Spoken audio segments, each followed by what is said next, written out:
Welcome back this morning. Now, earlier this month, Eric recorded a very important interview about colon cancer and concerns that it's being diagnosed more often in young adults. This morning, we're sharing that interview with you. According to numbers from the American Cancer Society, the cancer death rate is going down. That's good news, of course, but the rate of young people being diagnosed with colon cancer is going up. Here to talk about that is Dr. Michael Cecchini, a medical oncologist from Yale. Thank you for being with us. We're talking colorectal cancer, and that might be something that a lot of our viewers are thinking, oh, that's an older person's problem, but increasingly it's not. Is that what the numbers are showing? Yeah, that's correct. First of all, thank you for having me today. Yes, colorectal cancer is a huge problem in the United States. All told, there's going to be about 160,000 Americans diagnosed every year with this disease, and 50,000 Americans will die. There's a rising onset of early onset colorectal cancer, yes. Who are we talking about when we say early onset? What kind of age range are we looking at? Well, typically, colorectal cancer, the traditional age of onset is thought to be 50 and above. So for the longest time, we were screening, doing colonoscopies or stool-based tests for 50 and above.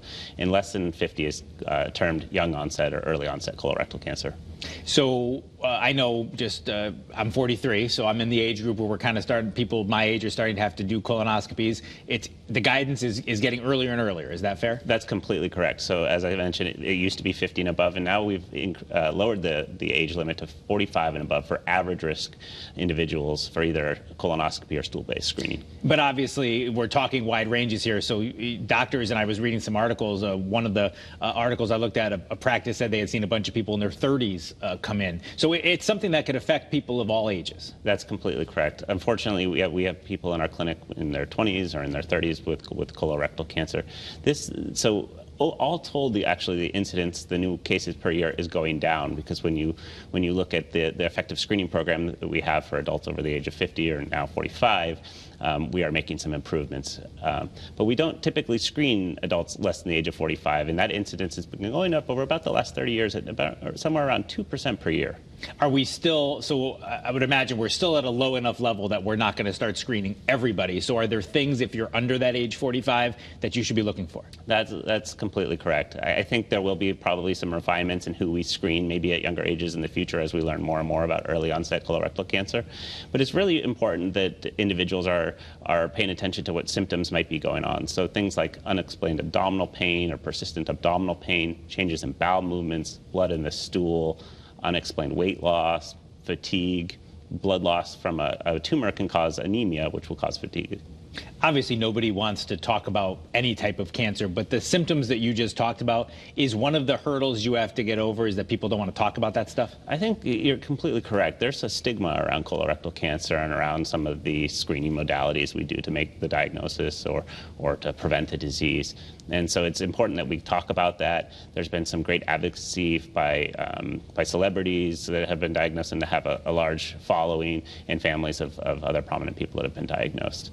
Tell me about the screening options that are out there. So whether you're like me, you're just about to hit that age 45, or you're younger and maybe at risk, or there's a symptom, what kind of test would you be doing? Yeah. First, on the topic of screening, I think the best screening test is the one that somebody's going to do. So, but there's two main ways we'll do screening: colonoscopy and stool-based screening, where a small sample of stool is tested for various factors to see if there's any hint of cancer or pre-malignant conditions. Obviously, many people just anecdotally are familiar with the colonoscopy and the prep and all that business, but the effectiveness, you talked about the overall rate going down, it's working.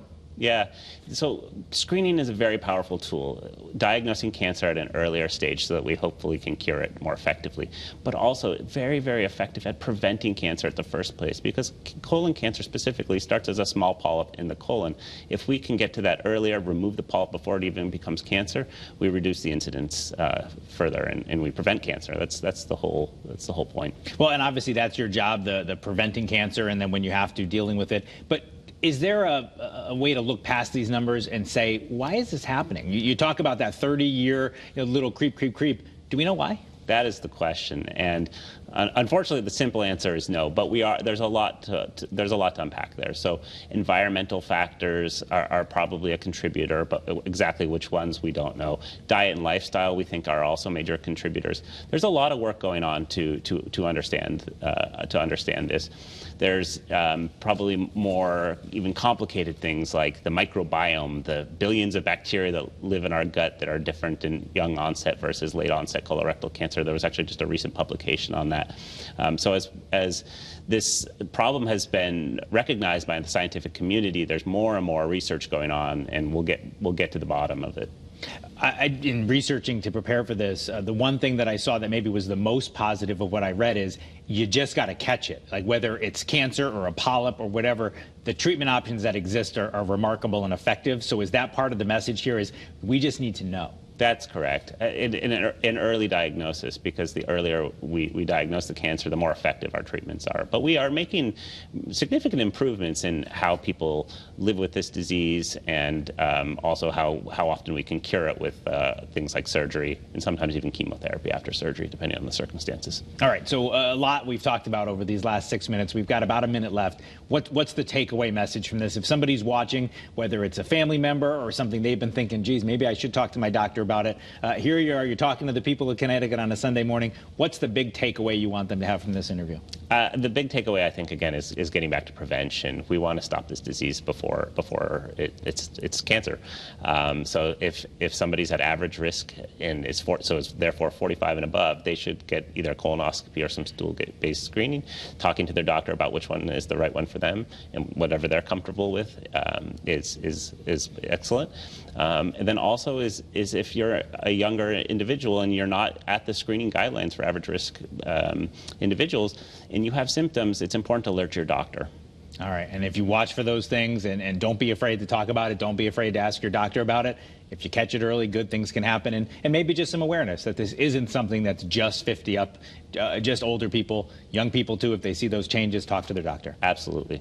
All right, we appreciate you being with us. A lot of good information for people. Dr. Michael Cecchini from the Yale Cancer Center, thank you for being with us on CT24. Thank you so much for having me today. And that is CT24 for this week. CBS Sunday Morning is coming up next, and Eric will be back next weekend. I'll see you tomorrow right here on Eyewitness News.